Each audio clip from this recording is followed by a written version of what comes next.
Esta semana se anunció la precandidatura a la presidencia de la República de Andrea González Nader. Ella estará en la papeleta con el auspicio de Sociedad Patriótica, el partido que lidera el expresidente de la República, Lucio Gutiérrez. ¿Cuál es su propuesta para el país? ¿Qué la llevó a aliarse con esa organización política? Andrea, buenos días, bienvenida a Contacto Directo. Buenos días, Lenín, un gusto estar aquí. De Fernando Villavicencio a Lucio Gutiérrez, ¿cómo se explica ese viraje que ha sido criticado no solo por la familia de Fernando Villavicencio, sino también por algunos de sus seguidores? Bueno, buenos días con todos. Muchos desconocen que el año pasado nuestra primera opción, en realidad, para participar, fueron conversaciones con Sociedad Patriótica.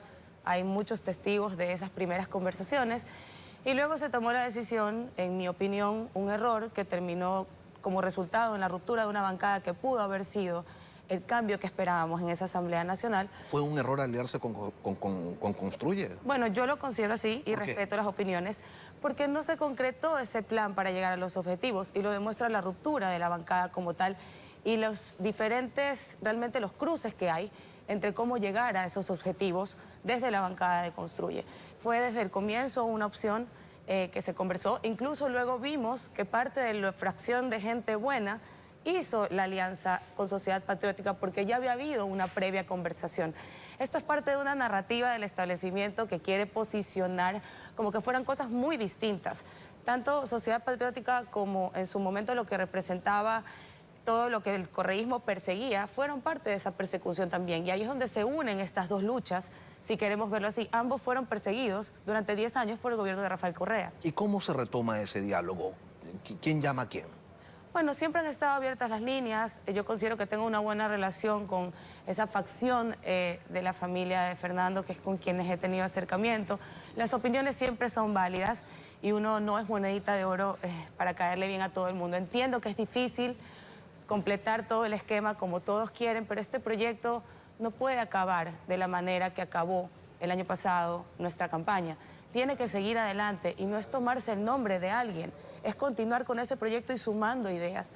Hemos tenido la delicadeza de cambiar pues todo rastro de lo que crean que implicaba utilizar de una manera el nombre de alguien que no está, dejando claro que este proyecto no quiere solamente patear el tablero electoral, quiere abrirlo para que vengan justamente personas de diferentes pensamientos, pero que estemos alineados en la lucha, no solamente anticorreísta, sino anticorrupción, porque esto se abre mucho más. Cuando dice hemos tenido la delicadeza de dejar de lado todo rastro, ¿a qué se refiere específicamente? Bueno, al uso de las siglas Fuerza Valiente, dadas las declaraciones pues ya conocidas, y justamente un intento de suavizar cualquier tipo de aspereza y de abrir esto como un proyecto nuevo, con una nueva misión, que es recoger más cosas de las que ya se venían trabajando en una campaña de territorio que levantó muchas soluciones. Nosotros cada vez que fuimos a las universidades salimos con esas soluciones. Esas personas no van a entrar si continuamos con este sistema antiguo de arrastrar todos los odios y las asperezas que pueden haber entre personas de las mismas ideologías. Y si ya no son Fuerza Valiente, ¿qué son ahora? Ahora somos valientes, estamos buscando estar registrado en el IEPI, pero hay tiempo para la campaña, hay tiempo para... Recordemos que esto es una alianza, estamos buscando una nueva imagen, también algo fresco, algo que demuestre de qué se trata este proyecto, porque nace justamente de eso, de poner en la mesa un papel, decir, estos son los objetivos, a esto vamos a tenernos para un plan de gobierno y esa ayuda que puede presentar Sociedad Patriótica desde el legislativo. Recordemos que en este momento Sociedad Patriótica tiene un asambleísta nacional que está trabajando direccionado para el tema seguridad, direccionado para el tema corrupción y no está participando de estas agendas de impunidad y de estas agendas partidistas, entre comillas, que en realidad parecen de jedeos políticos, y es justamente lo que necesitamos en la Asamblea, esa sanidad, esa cordura, esa coherencia para que un ejecutivo no vuelva a estar secuestrado. Venimos de una muerte cruzada. Usted habla de sanidad, de cordura, de coherencia, pero entre los señalamientos que se le realizan al anuncio de su precandidatura está el hecho de querer convertirse en una opción democrática de la mano de una organización y de un expresidente que cuando tuvo el poder se caracterizó pues su presidencia por el nepotismo y fue carta de presentación de su gobierno también la toma de la justicia, el irrespeto a la separación de poderes. Así es, y los errores aprendidos durante el manejo del Ejecutivo es lo que se refleja en esta experiencia de un asambleísta nacional que ahora comprende cómo se debe manejar un país para que no sucedan los mismos errores.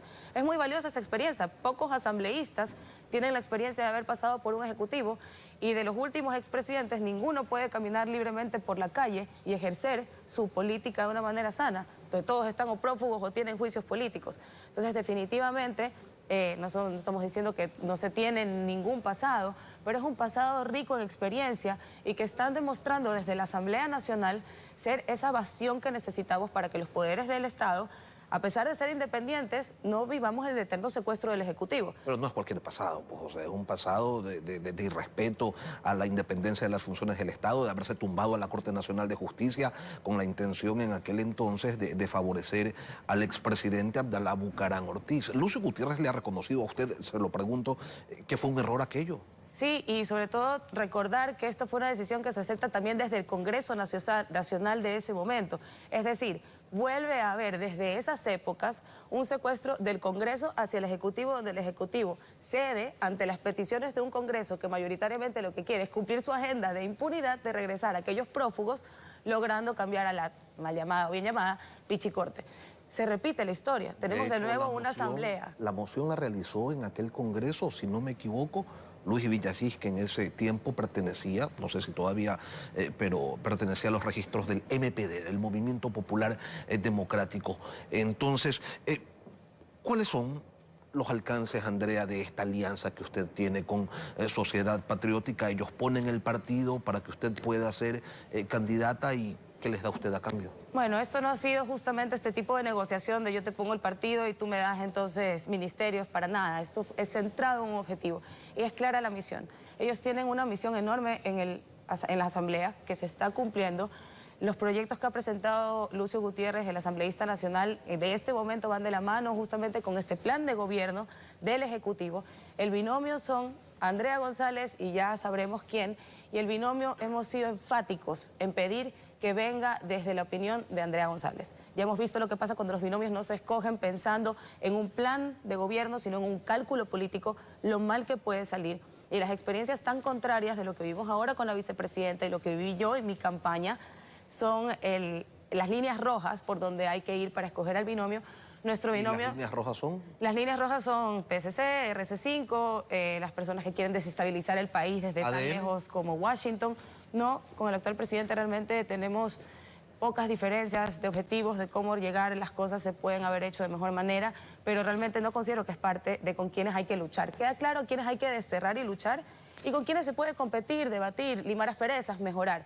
No todos los partidos están en los casos de corrupción y los pocos que no están en los casos de corrupción son con quienes hay que luchar, porque el Código de la Democracia, a quienes somos independientes, nos obliga a juntar los partidos y es un intento también de depurar la política del país. Pero usted dice, a ver, líneas rojas, Revolución Ciudadana, líneas rojas, Partido Social Cristiano.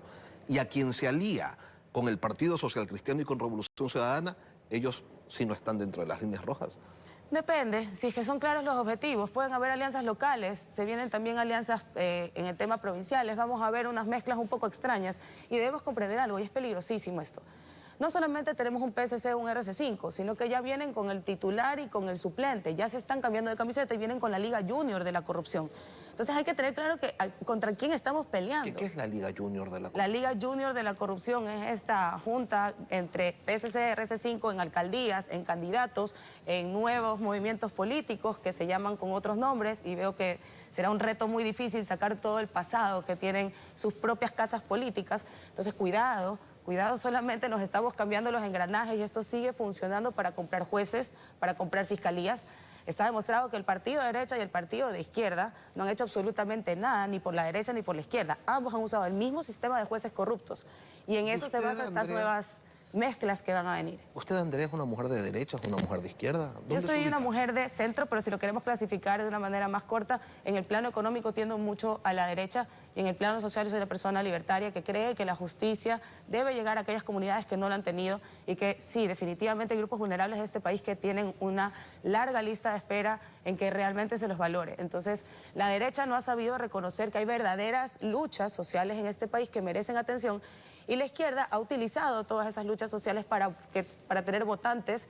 Los gobiernos de izquierda han vendido muchísimo de los territorios de los indígenas que dicen proteger a las grandes empresas mineras y por otro lado la derecha no ha sido responsable de meterse en la educación y dar toda esa facilidad económica, esa facilidad de conocimiento para sacar adelante en el tema de empleo, en la flexibilización laboral. Entonces, ¿Centro-derecha entonces? podríamos decir que centro, derecha, pero todas las ideas son válidas y ya vemos una política de pragmatismo en el mundo, donde más bien lo que cambia no es el tema ideológico, sino quién lo practica. Y vemos esta tendencia de políticos activistas que son mucho más de territorio que realmente de escritorio, y eso es lo que se espera también. Otras críticas a su candidatura o a su precandidatura, Andrea, llegan señalando que usted no tiene experiencia en administración pública y que en caso de llegar al poder pues no tendría idea de qué hacer con el país.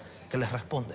Bueno, tengo experiencia no solamente en trabajar con el sector público y ayudarlos como asesoría, sino también en la privada y en las ONGs. Y es un trabajo que realmente te abre la cabeza, porque cuando tienes que trabajar con público, privado y con organizaciones no gubernamentales, te das cuenta que este tipo de proyectos son lo que realmente le da mantenimiento a una idea. Muy aparte, que siempre he dicho que este trabajo no puede ser en solo, es un coro.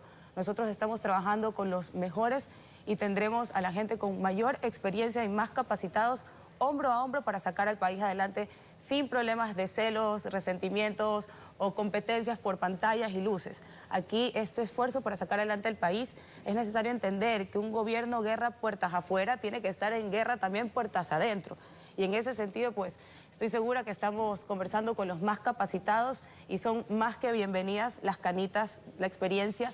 Somos un grupo que nació desde esta mezcla entre la experiencia y juventud, más o menos como la canción de Arjona, y es lo que seguimos buscando.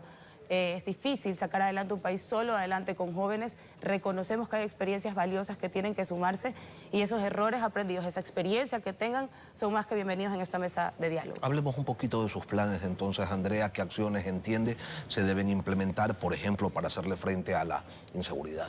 Bueno, siempre fuimos claros en eso, ¿no? La policía antimafia era una de las cosas que vemos que le falta, el trabajo en inteligencia y tecnología. Hay que tener algo muy claro y no sé por qué siempre nos desviamos del tema, ¿no? La guerra de este país es en la costa. Si bien la sierra y la Amazonía tienen esbozos, Galápagos tienen esbozos de lo que sucede, la guerra es en la costa, la guerra es en el mar. Y definitivamente los esfuerzos no están siendo enfocados hacia donde realmente están las cosas.